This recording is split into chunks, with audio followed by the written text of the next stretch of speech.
I think, if you ask me who's building the most important indelible company in the world, I've been very public about this, I think it's Jeff Bezos.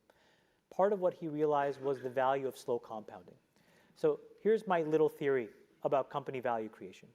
The faster you build it, that is the half-life. It will get destroyed in the same amount of time. And so when you think about a lot of like social businesses, that's played out. And when you see sort of like what the top, so like, you know, does it take 8, 9, 10 years to build a really great consumer business? It'll take 8, 9, 10, 12 years to destroy it. And we may see the tipping point on a couple of these businesses. Right now, we may be seeing it in front of our eyes, regulatory or otherwise. So why is that an important statement? Amassing capital, to me, is about finding a smart, useful solution to a very hard, practical problem and being slow and methodical. And again, this is what I'm saying. You have to rewire your brain for that to be okay. How do you, in year 2 or year 5, come back to this room for your, what is it called when you get reunion? And say, I'm still working on the same thing. And when somebody says, and how's it going? You have the courage to say, it's hard. I haven't figured it out yet. I don't know. But if you figure it out and you have this moderate growth, moderate compounding, that is the key. That is like, that's gold.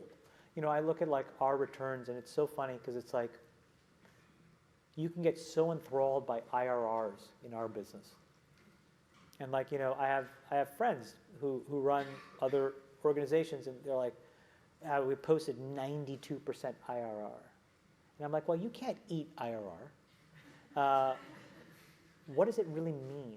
And when you unpack it, what you realize is like fast money returns can completely really decay long-term thinking and sound judgment. And so I'm like, wow, I would really love to just compound at 15% a year.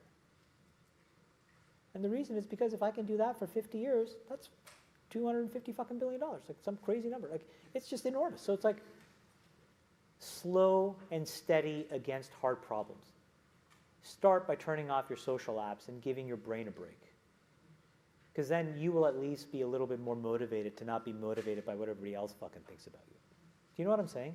It's hard. Think about how all this stuff plays together. How does trying to get, you know, posting your fucking waffles online relate to me starting a business and accumulating capital?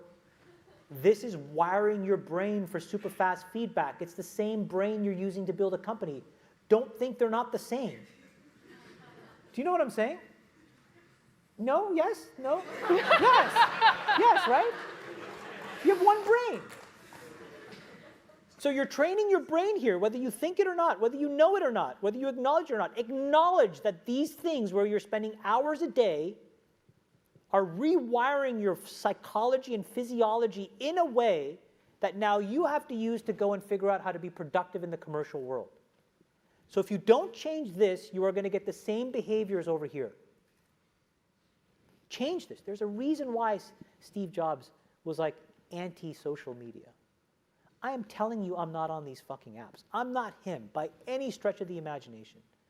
But I am proactively trying to rewire my brain chemistry to not be short-term focused. I'm telling you they're linked.